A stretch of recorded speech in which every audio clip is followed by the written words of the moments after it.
Martin Lewis is joining us now to answer your money questions. But first, we're talking about one of the most underclaimed benefits, which can be worth hundreds of pounds a month. Tell us more, Martin. Morning, Martin. Well, I will do. I was just listening to what you were saying with Zoe, and as some may know, I chair a money and mental health policy charity. The announcements that have been made by the state looking at people, especially with mental health issues, and the changes potentially to benefits for those with mental health issues. I had many people who have contacted me in states of panic and catastrophe, some who've changed their medication, some who've had suicidal thoughts on the back of it. And I think it's important to state that these are early stage political discussions. They are in the political arena, not the practical arena. They have not happened. Rules and laws have not changed. We are in an election year, so it is questionable whether they will change or not. So I would just like to say, for the mental health aspects of those worried that their financial situation will change because on the back of government policy, I know it's far easier to say than it is to do, but for the moment, forget about it. The panic does not need to happen. It has not happened. It is still in the sphere of political spittle, running up to try and get some clear blue water between the parties in an election year. So listening to what Zoe said, I think it's important to echo that about where we actually are in the political process, certainly on the mental health element, which is what I look at. Yeah, I think it's good. Sorry, it's a good point. But when you get a sense of, I mean, as you say, you're very reticent to put any sort of perspective that's not this personal on this, because you always look at it from the outside. Yeah. Even the fact, Martin, that it's something that they're thinking about or talking about, to get that sense, and hopefully they will be taking on advice from GPs, and I'm sure they will, to sort of work out whether it's a policy, even if they get a chance to implement it as well, because we know there's going to be an election coming soon. But it's getting Zoe's perspective and yours is important. As Zoe says, there's absolutely nothing wrong with wanting people who are capable to go back to work and putting support in place so that those people can go back to work.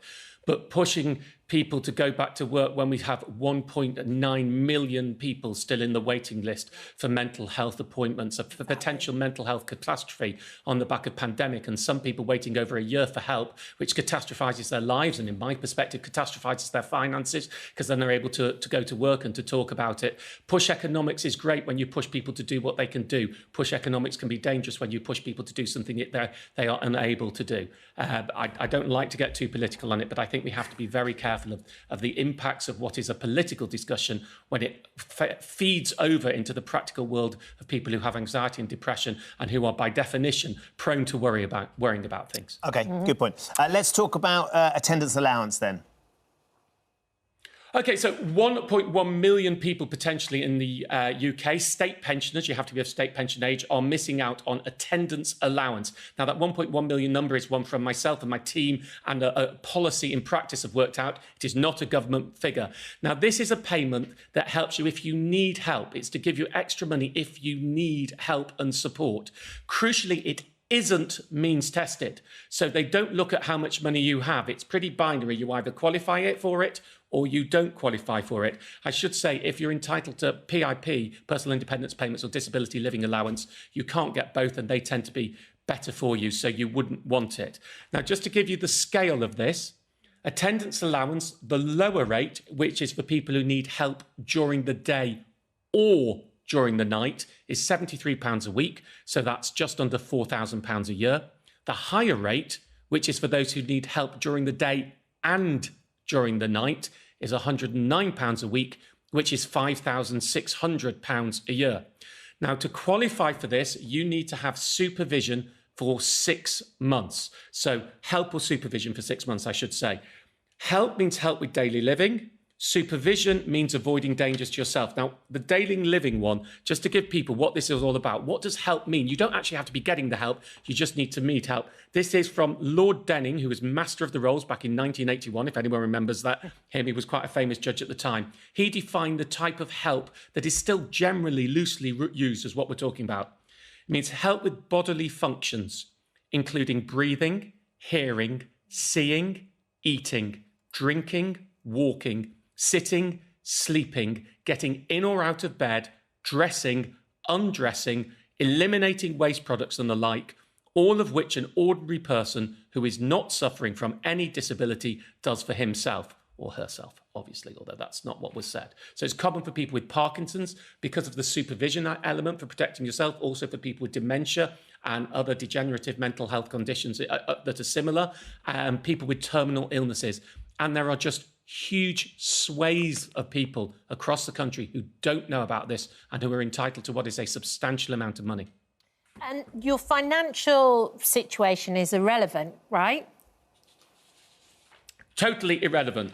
Totally irrelevant. It is about, have you needed this help consistently for 6 months during the day or during the night or during the day and the night? And then if you are, you get it. I will read one to you. I've had so many successes on this. I did this on my show last year and I've written about it as well. So this person wanted to remain anonymous, so I won't say the name. I read your information on attendance allowance for pensions and mentioned it to my sister who has MS. She was sceptical, but I eventually persuaded her to fill in the application form as life's becoming more difficult for her and she needs help with day-to-day activities. She is absolutely overjoyed to get a confirmation letter today to say she's being awarded the higher rate. This £5,000 a year will make such a difference to her life.